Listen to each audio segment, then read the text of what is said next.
কিভাবে আপনাকে সহযোগিতা করতে পারি? একটা কফি দেন তো। কফিটা যেন অবশ্যই স্পেশাল হয়, আর সুগারটা একটু কম দিবেন।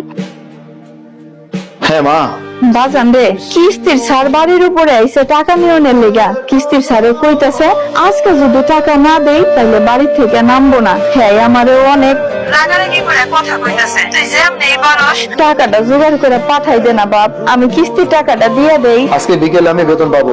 তুমি বিকেল পর্যন্ত যারা আসছে তাদেরকে একটু বুঝিয়ে বলো 2 সপ্তাহের কিস্তির টাকা, তোমার ওষুধ খরচের টাকা, তোমার বাজার খরচের টাকা আমি পাঠিয়ে দিব। প্লিজ মা, একটু বুঝিয়ে বলো না তাদেরকে। বাজান রে, কিস্তির ছাড়েরা কথা শুনতে চায় না রে বাপ। আমি কত হাতে পাই ধরে হারে কইলাম আমার পোলা টাকা জোগাড় করতে পারলেই আমারে পাঠাইলেই আমি আপনারে দিয়ে দিব। আমি বেতন পাওয়ার সাথে সাথে তোমাকে পাঠিয়ে দিব। আজকে যত রাতি হোক আমি টাকা নিয়েই যাব। ওয়েটার, আপনাদের সমস্যাটা কি বলেন তো? 15 মিনিট ধরে আমি একটা কফি অর্ডার করেছি, একটা কফি আসতে 15 মিনিট সময় লাগে। এই টেবিলের দায়িত্ব কি আছে? এক্ষুনি ডাকুন।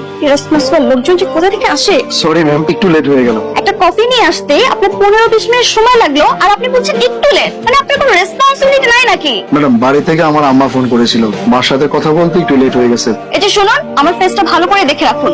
নেক্সট টাইম যখন আমি এই রেস্টুরেন্টে আসবো, আসার সাথে সাথে যা অর্ডার করবো সাথে সাথে নিয়ে আসবেন, তাহলে আপনি খবর আছে। স্টুপিড লোকজন যে কোথা থেকে আসে। Please coffee. ম্যাডাম প্লিজ, আপনি উত্তেজিত হবেন না। ব্যাপারটা আমি দেখছি। মানে আপনাদের রেস্টুরেন্টে এসব লোকজন কোথা থেকে আসে, আর এসব ইরেসপন্সিবল লোকজন কেন রাখেন রেস্টুরেন্টে, আমি বুঝি না।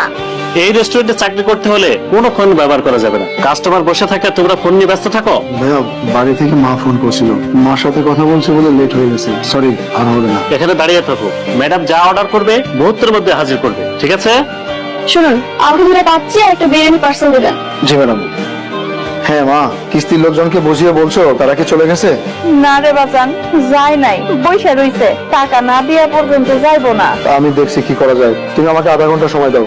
আচ্ছা মা, তুমি করিম ভাইয়ের দোকানের সামনে যাও তো, আমি ব্যবস্থা করতেছি। ঠিক আছে বাজান, তুই একটু তাড়াতাড়ি পাঠানোর ব্যবস্থা কর। মুশি ভাই, আমার জরুরি 3000 টাকা দরকার। বিকেলে বেতন পেলে আমি তোমাকে দিয়ে দেবো। দাও না ভাই। সরি সাধু ভাই, এই মুহূর্তে আমার হাতে কোনো টাকা পয়সা নাই। মাসের শেষ, হাতে টাকা পয়সা কি করে থাকে বলো? সবই ঠিক আছে, কিন্তু কিস্তির লোকজন বাড়িতে এসে মাকে এমন ভাবে অপমান করতেছে। এই মুহূর্তে 3000 টাকা খুবই দরকার। কিভাবে যে ব্যবস্থা করি? তোমার ব্যাপারটা আমি বুঝতে পারছি। ম্যানেজারের কাছে গেলে হয়তো ব্যবস্থা হতে পারে, আর উনি চাইলে তো তোমার ক্যাশ থেকে 3000 টাকা দিতে পারে। যদি কিছু মনে না করেন একটা কথা বলতে পারি? ঠিক আছে, বলো।